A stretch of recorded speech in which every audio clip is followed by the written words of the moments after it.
I am Batman 15. Man, I have never been more glad to be wrong about how a comic was going to feel.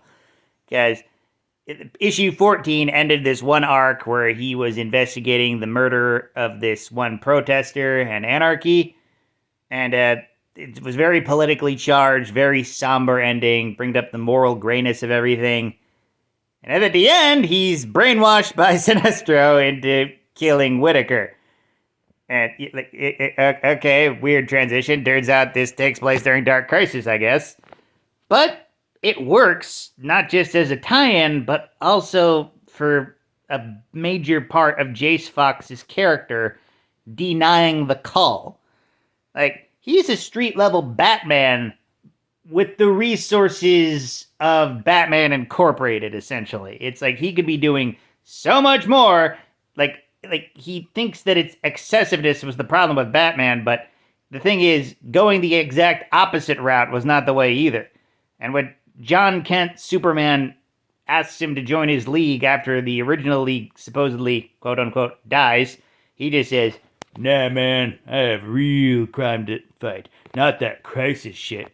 And even in the comic, when he's feeling really low, when he mentions Titan's Tower getting attacked, he's like, "Yeah, that wasn't my New York." And it's like, you live in a superhero world, dude. You can't just pick and choose what is worth your time. You know, it reminds me of Green Arrow in Justice League Unlimited, where he says he only looks out for the little guy. He doesn't fight the monsters. And Batman tells him, you know those big monsters? They step on little guys. Like that. It's exactly like that. And even more so, goes deeper into the darker parts of his origin.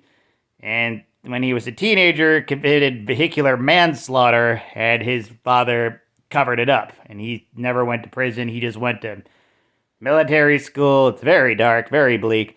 And because of that, he gained a martyr complex. And it's now he's going off to the Hall of Justice to help fight. Thank God. And maybe now he'll upgrade his arsenal so he can fight better villains. Because the worst villain he ever fought was this dude Man Ray, and all he had was a homemade Morning Star made out of a chain and steam iron. Yeah, he got his ass kicked, and dude, you need to step up your game, dude. You're fucking rich as fuck. At least get some robo armor. I know you're against that because the first time you used robo armor worked badly, but something better.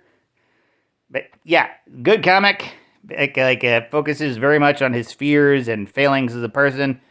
And Ridley, you are doing great work. This comic series has been a little bit up and down, a lot of themes, but it works really well. I love Jace. I love him as Batman. It's a good series.